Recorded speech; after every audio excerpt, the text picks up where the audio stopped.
Hello and welcome to my YouTube series Increase Your Research Impact. In this episode I'll show you that some old-fashioned ways of communicating using email can be really effective in ensuring the right people know about your paper. You have published a paper and you think, oh, it would be really great if that person would actually read my work, because I have drawn on their work in my research.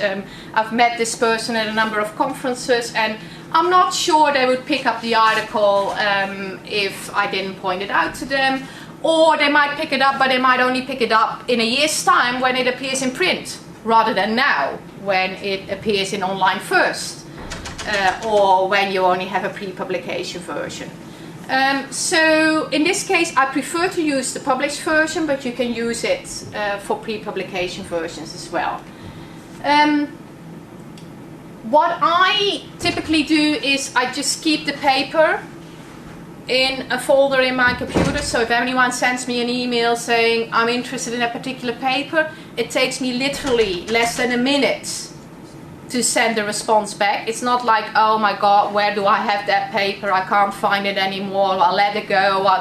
It's not that important. No, it just takes a minute. Just thank you for your interest in my work. If it's someone I know well or like to engage with, I'll write a slightly longer email, but otherwise it's just thank you for your interest in my work. I get a lot of requests from students as well who've seen pre-publication versions of my paper, don't have access to the journal in the library, and ask me for the published version.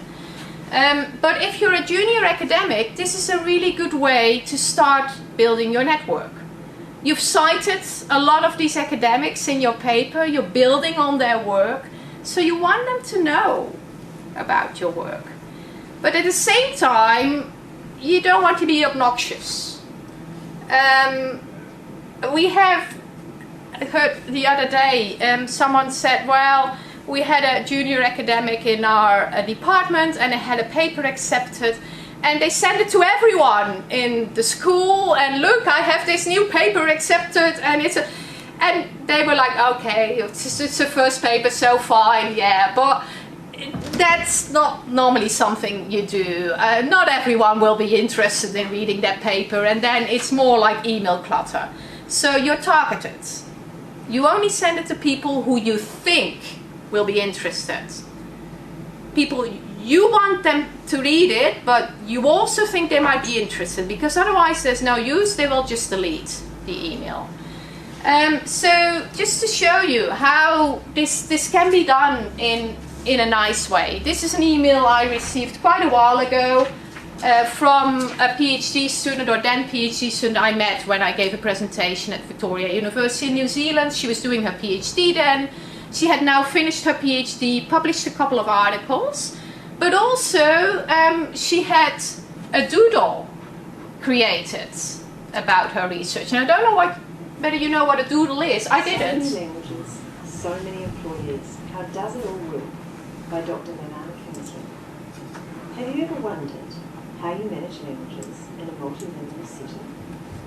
How do a group of colleagues from a range... So this basically tells the story of the paper in a hand-drawn cartoon, which I thought was a really neat way to summarize the key messages of the paper, and a way in which you can engage more people than just by sending them the article. So I was really, because she explained what this was in the email, I was really more keen to have a look, because this was something new for me as well.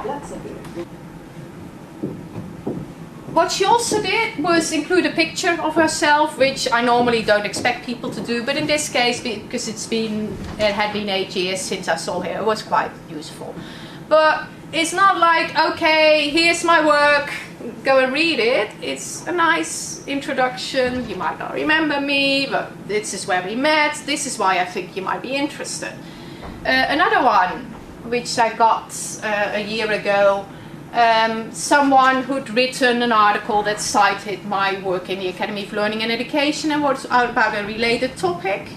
And it was a paper on socializing doctoral students into research profession. You might be interested, Andrea, as director of the PhD program, and she shared that with me, and she said, well, maybe the Cigna Women's Network might be interested in it as well. I think that's a really nice way of sharing your work, because you identify why the person might be interested. It's not just about, here's my work. So think about useful ways in which you can do this. In the next episode, I will discuss how to go about to ensure you keep your online profiles up to date. It might sound a bit boring, but it's really important, so I hope you'll join me.